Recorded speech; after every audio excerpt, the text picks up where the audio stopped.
আলোচনা করব আজকে কোয়ান্টাম সংখ্যা নিয়ে। কোয়ান্টাম সংখ্যা কি, কোয়ান্টাম সংখ্যার প্রকারভেদ, এই কোশ্চেনটা আমি আপনাদের আগামী ক্লাসে লিখে দিয়েছিলাম। কোয়ান্টাম সংখ্যা কি, কত প্রকার, ব্যাখ্যা করো। এই কোশ্চেনটা রচনামূলকে ভেরি ভেরি ইম্পর্টেন্ট একটা কোশ্চেন। এই কোশ্চেনটা আপনাদের সবাইকেই কিন্তু ভালোভাবে পড়তে হবে, ঠিক আছে? তাহলে কোয়ান্টাম সংখ্যাটা মূলত আসলে কি? কোয়ান্টাম সংখ্যা, তুমি জাস্ট এইটার পরের সংখ্যাটা চিন্তা করো বা পরের ওয়ার্ডটাকে চিন্তা করো, ওয়ার্ডটার নাম কি? সংখ্যা। তো কোয়ান্টাম সংখ্যা মানে কি? কোন একটা নাম্বার বোঝাচ্ছে, যেমন আমরা 1 চিনি, 2 চিনি, 3 চিনি, 4 চিনি, এরকম সংখ্যা বোঝায়। তো এইটা হচ্ছে তোমার, এক কথা যদি বলতে চাই, যে একটা পরমাণুতে, মনে করো যে এই যে একটা পরমাণু সোডিয়াম, প্রথম কক্ষপথে 2টা ইলেকট্রন, তারপরে কক্ষপথে 8টা ইলেকট্রন, তারপরে কক্ষপথে 1টা ইলেকট্রন।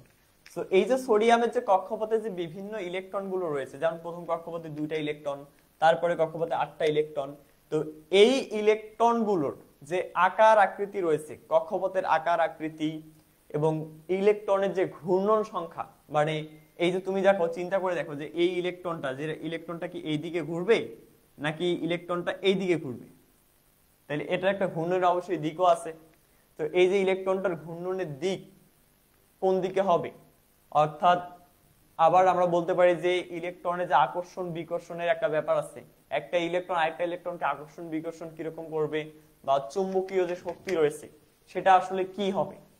তো এগুলো সবগুলো বিষয়কে, অর্থাৎ পরমাণুর ভেতরে যে ইলেকট্রনটা রয়েছে, এক কথায় বলবো যে ইলেকট্রনের অবস্থাটাকে বোঝার জন্য যে সংখ্যা বা নাম্বার ইউজ করা হয় সেটাই হচ্ছে কোয়ান্টাম সংখ্যা।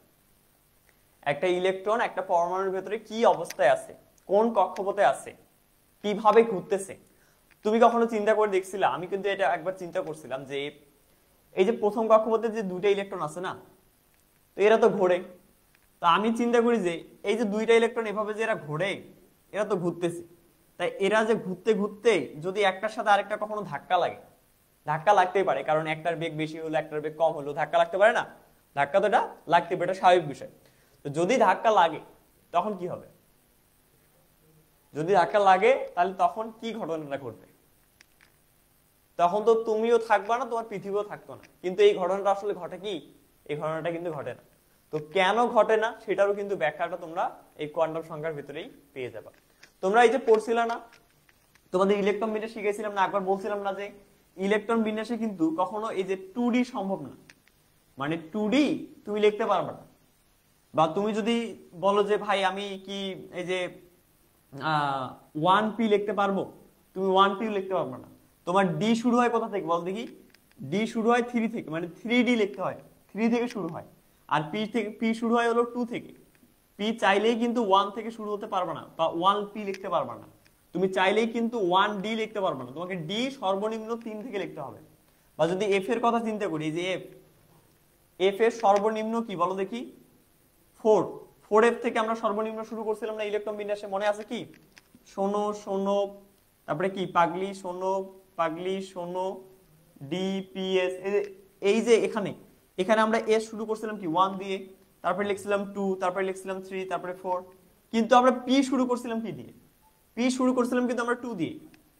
আবার ডি শুরু যদি করতে চাই তাহলে ডি শুরু করছিলাম কিন্তু 3 দিয়ে। তাহলে কেন আমি 3 দিয়ে শুরু করলাম, বা কেন আমি এই যে 2 দিয়ে শুরু করলাম না এখানে, এইটারও ব্যাখ্যাটা কিন্তু তুমি কোয়ান্টাম সংখ্যায় পাবা। সো এটা কিন্তু একটা মজার বিষয়। তো চলো আমরা এই বিষয়টা এখন একটু দেখার ট্রাই করি, যদিও আমার কাছে বইটা নাই।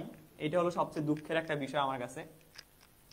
সো তোমাদের অলরেডি নোট আমার এগুলো করা আছে, কোয়ান্টাম সংখ্যার নোট। তোমরা ক্লাসটা শেষে তোমাদের গ্রুপে, বা আমি এখনই তোমাদের গ্রুপে এটা দিয়ে দিচ্ছি, যারা প্রাইভেট গ্রুপে আসো তোমাদের প্রাইভেট গ্রুপে আমি তোমাদের কেমিস্ট্রির যে নোট, সেই নোটের লিঙ্কটা দিয়ে দিচ্ছি বা পিডিএফটা দিয়ে দিচ্ছি, তোমরা সেখান থেকে দেখে নাও, ঠিক আছে?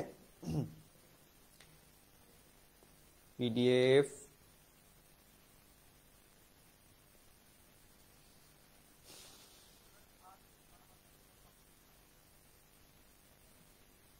ওকে, কেমিস্ট্রি।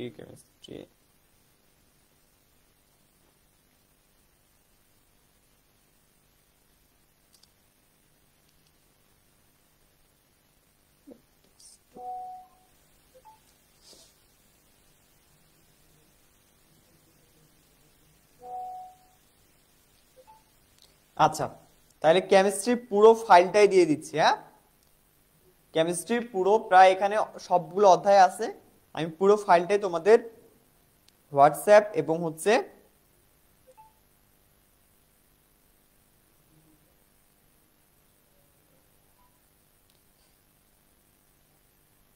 মেসেঞ্জার গ্রুপে দিয়ে দিচ্ছি। হ্যাঁ, দেখো তোমাদের হোয়াটসঅ্যাপ গ্রুপে আমি দিয়ে দিচ্ছি, এবার মেসেঞ্জার গ্রুপে দিচ্ছি, তোমরা এটা কালেক্ট করে নিবে। পরে আবার ভাই পরীক্ষার সময় আসলে এটা তো সুযোগ পাবাই না এবার, ঠিক আছে? কারণ কারিগরি পাঠশালার পরীক্ষা, ডিপ্লোমার পরীক্ষা যখন শুরু হবে তার 1 মাস আগে আমাদের কোচিং এ পরীক্ষা শুরু হবে, এটা মনে রেখেও। কিন্তু এবারে তোমাদের এনভায়রনমেন্টটাই চেঞ্জ করতে হবে, তোমাদের লোগো কিছুক্ষণ মধ্যে চেঞ্জ হবে আর কি, তোমাদের এই কারিগরি পাঠশালার লোগোটা চেঞ্জ হয়ে যাবে, ঠিক আছে? আমাদের কারিগরি পাঠশালায় কিন্তু লোগোটা চেঞ্জ হবে। আর তোমাদের আরেকটা বিষয় আমি এখানে হচ্ছে পোস্ট করে দিচ্ছি ইতিমধ্যে, তোমরা হয়তো অনেকে জানো না যে ভাইয়া ক্লাস কখন হবে, কোন ক্লাসটা কখন হবে, অর্থাৎ মেধাবৃত্তির যে ক্লাস। সো আমি মেধাবৃত্তির ক্লাসের রুটিনটা আমার কাছে আছে, সো এটাও আমি একসাথেই পোস্ট করে দিচ্ছি। তোমরা হচ্ছে কাইন্ডলি এটাও একটু কালেক্ট করে নাও, মেধাবৃত্তিক ক্লাস রুটিন। ওকে, আমি তোমাদেরকে এটাও দিয়ে দিচ্ছি, তাহলে তোমাদের জন্য সুবিধা হচ্ছে। তোমরা সবাই লাইভে থাকা অবস্থায় এগুলো কালেক্ট করে নাও, কারণ পরে মনে থাকবে না, সমস্যা।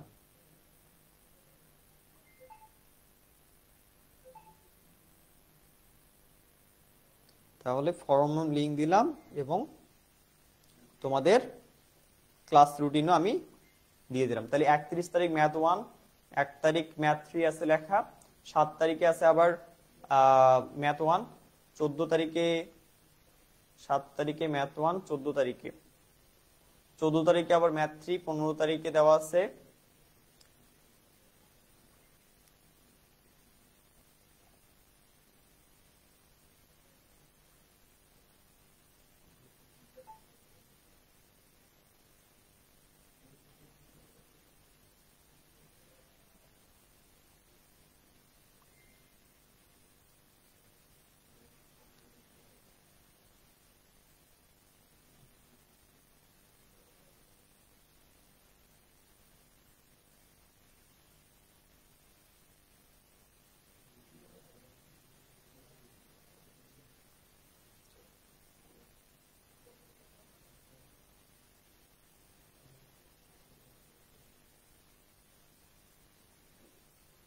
ওকে, দাও দেখো আমি হচ্ছে এটা দিয়ে দিচ্ছি। হ্যাঁ,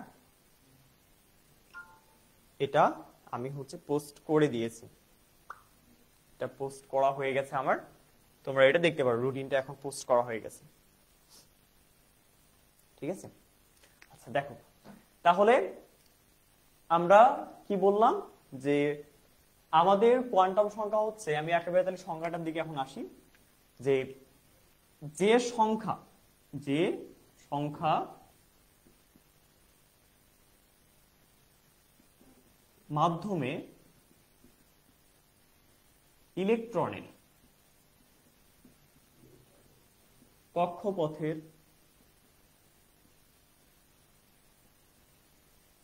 আকার আকৃতি, তারপরে ঘূর্ণন সংখ্যা, ঘূর্ণন বানানটা কেমন রে, মনে করে এমন, ঘূর্ণন সংখ্যা, তারপর হচ্ছে চুম্বকীয় মান ইত্যাদি ইত্যাদি প্রকাশ করা হয়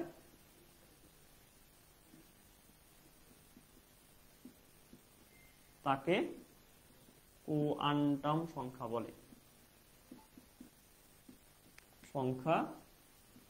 বলে, কি বললাম?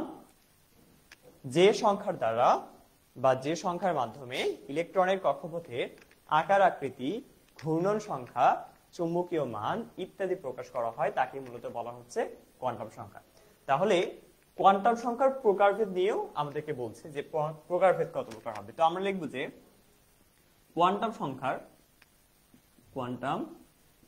সংখ্যা মূলত কয় প্রকার? 4 প্রকার। তো তোমাদেরকে আমি কিন্তু নোট অলরেডি দিয়ে দিছি যেহেতু, সো নোটটা আমি যেভাবে লিখছি তোমরা সেভাবে কিন্তু লিখবা, ঠিক আছে? যেমন লেখার সিস্টেমটা এইভাবে, কারণ ফাঁকা ভাবে লিখতে হবে, কারণ বাড়াতে হবে, কিন্তু পৃষ্ঠা মিনিমাম 2 পৃষ্ঠা লিখতে হবে। তোমাদের কিন্তু আমি এই টেকনিকগুলো আগে ফাঁকে বলে দিই, কারণ যেহেতু কেমিস্ট্রি লিখতে হয় বেশি, সেই জন্য আসলে লেখার টেকনিকগুলো সুন্দর রাখতে হয়, তাহলে কি হয় যে লেখার সংখ্যাটা একটু বেশি মনে হয়। কোয়ান্টাম সংখ্যা, ঠিক আছে, প্রধান কোয়ান্টাম সংখ্যা। 2 নাম্বার হচ্ছে তোমার সহকারী কোয়ান্টাম সংখ্যা, সহকারী কোয়ান্টাম সংখ্যা। Principal quantum number, azimuthal quantum number. এরপরে আছে তোমার চুম্বকীয় কোয়ান্টাম সংখ্যা। এরপরে 4 নম্বরে আছে তোমার স্পিন কোয়ান্টাম সংখ্যা, স্পিন বা যেটাকে বলি আমরা বাংলায় ঘূর্ণন কোয়ান্টাম সংখ্যা। তাহলে কোয়ান্টাম সংখ্যা কি এটা জানলাম, এবং কোয়ান্টাম সংখ্যা কত প্রকার আমরা এটাও কিন্তু জানলাম। সো আশা করি আই হোপ তোমাদের এই টপিকটা নিয়ে কারো কোনো সমস্যা নেই, রাইট?